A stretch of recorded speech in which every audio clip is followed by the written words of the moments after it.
बार bell बजाया जा रहा, आ रही हूं ना। अब ये जो भी है ना गया मेरे हाथ से। अरे क्या दिक्कत है तुम्हारी? मैं अंदर काम कर रही हूँ, तब से बेल बजाए जा रहे हो। तुम्हारे पास और कोई काम नहीं है क्या? लोगों को सुबह के टाइम पे बहुत सारे काम होते हैं और सुबह सुबह मुंह उठा के चले आते हो भीख मांगने के लिए। जाके ना कुछ और काम कर लो। तुम्हारे पास तो काम है नहीं, तो यही सोचते हो कि औरों के पास भी कोई काम नहीं होगा। चले जाओ यहाँ से। और सुबह सुबह तुम यहाँ पे करने क्या आए हो? क्या चाहिए तुम्हें? भिक्षा दे बहन, सुबह से कुछ खाया नहीं है, सोचा तेरे द्वार पे आके कुछ खाने को मिल जाएगा, तभी तेरे द्वार पे आया हूँ। कुछ खाने के लिए दे दे, भगवान तुझे हमेशा खुश रखे। क्या बकवास लगा रखा है? अरे मैं क्यों दूंगी तुझे खाने के लिए? अपने घर में जा। मेरे घर में इतना फालतू का खाना नहीं पड़ा हुआ है, ना ये कोई धर्मशाला है कि मुंह उठा के कोई भी आएगा और कुछ भी आके मांगने लग जाएगा। तुझे पता है एक एक रुपए कितनी मेहनत से कमाए जाते हैं, और ये घर ना बड़ी मेहनतों से चलता है, एक एक रुपए जोड़कर। ऐसे नहीं कि जा जा करके भीख मांग लो। तुम्हारे पास तो कोई काम है नहीं, चले आते हो सुबह सुबह भीख मांगने के लिए। जाके कुछ काम कर लो। बहन अपशब्द का प्रयोग मत कर, मैं तो बस तेरे पास कुछ खाने के लिए आया था, और खाने के बदले मैं तुझे दुआ दे के जाता हूँ। देख तू हमें मत सिखा हमें क्या करना चाहिए और क्या नहीं करना चाहिए। और हमें किसी चीज की कोई जरूरत नहीं है, ना तेरी दुआ की और ना ही किसी और की, क्योंकि हमारे पास पहले से ही बहुत कुछ है, बहुत पैसा है हमारे पास। हमारे पास किसी चीज की कोई कमी नहीं है, ना हमें तेरी जरूरत है ना तेरी दुआ की। अब जा यहाँ से। ठीक है बहन, जैसी तेरी इच्छा, सब प्रभु की लीला है। राधे राधे। अरे अचानक से कहाँ चला गया? पता नहीं कौन था, क्या ड्रामा लगा रखा है सुबह सुबह।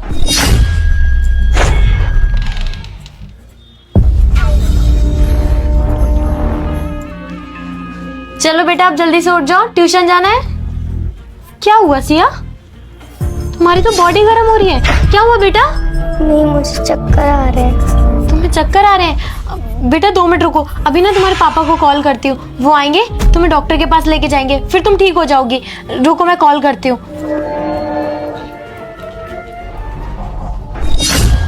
कॉल क्यों नहीं लग रहा है?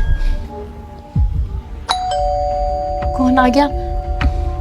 बेटा तुम रुको, मैं भी आती हूँ। हाँ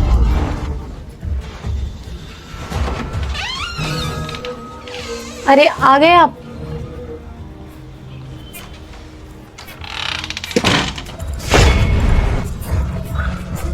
क्या हो गया? आपको पता है सिया की तबीयत बहुत ज्यादा खराब हो रही है, उसे बहुत ज्यादा बुखार हो रहा है। आप एक बार उसको डॉक्टर के पास ले जाओ। क्या सिया की तबीयत खराब हो गई है? हाँ। यार शिवानी, सारी परेशानी एक साथ आनी थी क्या? हुआ क्या है मुझे बताओ तो। नुकसान हो गया। हमारी फैक्ट्री जो मैंने इतनी मेहनत से खड़ी की थी, आज उसमें आग लग गई और हमारा लाखों का नुकसान हो गया। मुझे तो ये नहीं समझ आ रहा है मैं पार्टनर्स को क्या जवाब दूंगा, क्योंकि सारी जिम्मेदारी मेरी थी। अब कहाँ से ये सब रिकवर करूंगा? शिवानी, हमने कितना सोचा था ना, कितने सपने सजाए थे। जब हमारी फैक्ट्री ग्रो हो जाएगी तब हम एक बड़ा सेटअप करेंगे, लेकिन वो सेटअप का सपना तो आज ही अधूरा रह गया। पता नहीं किसकी नज़र लगी है, किसने बद्दुआ दी है। आखिर भगवान जी भी पता नहीं क्या चाहते हैं मुझसे। पिछले 2 दिन से ऐसा ही होता जा रहा है हमारे साथ, नुकसान पे नुकसान। और आज देख लो, सिया की भी तबीयत खराब होगी और फैक्ट्री में भी इतना सारा नुकसान हो गया। बिल्कुल सही कहा तुमने, हमें बद्दुआ ही लगी है। बद्दुआ का असर है? क्या कह रही हो शिवानी? बद्दुआ ऐसे कि 2 दिन पहले बाल स्वरूप में एक पंडित जी आए, उन्होंने मुझसे कुछ खाने के लिए मांगा। मैं किचन में कुछ काम कर रही थी और मैं गुस्से में मैंने उनको पता नहीं क्या क्या बोल दिया। मैंने गेट खोलते के साथ ही उन पर चिल्लाना स्टार्ट कर दिया और मैंने उनको बहुत बुरा भला बोला। ये बोला कि ये कोई धर्मशाला नहीं है और बहुत ही उनके साथ गलत तरीके से बिहेव किया। मुझे लगता है कि ज़रूर इन्हीं सब चीज़ों की वजह से हमारे साथ ये सब हो रहा है। मैंने उन्हें खाने के लिए कुछ भी नहीं दिया, तब कि वो मुझसे आराम से बात कर रहे थे। मेरा गुस्सा शांत ही नहीं हुआ, मेरा गुस्सा बहुत ज़्यादा हो गया था और बिल्कुल शांत नहीं हो रहा था। मैंने पता नहीं क्या क्या उनको बोल दिया, फिर अचानक से वो गायब हो गए और फिर मुझे कुछ समझ नहीं आया। मुझे लगता है कि ज़रूर वो कोई भगवान का ही रूप थे। हमारे पास देने के लिए तो बहुत कुछ है, पर मैं पैसों के घमंड में इतना चूर हो गई थी, मैंने उनके साथ बहुत गलत बिहेव किया और गुस्से में मैंने उन्हें भगा दिया। कुछ खाने के लिए दिया भी नहीं। ऐसा भी नहीं था कि घर में कुछ नहीं था, घर में तो सब कुछ था।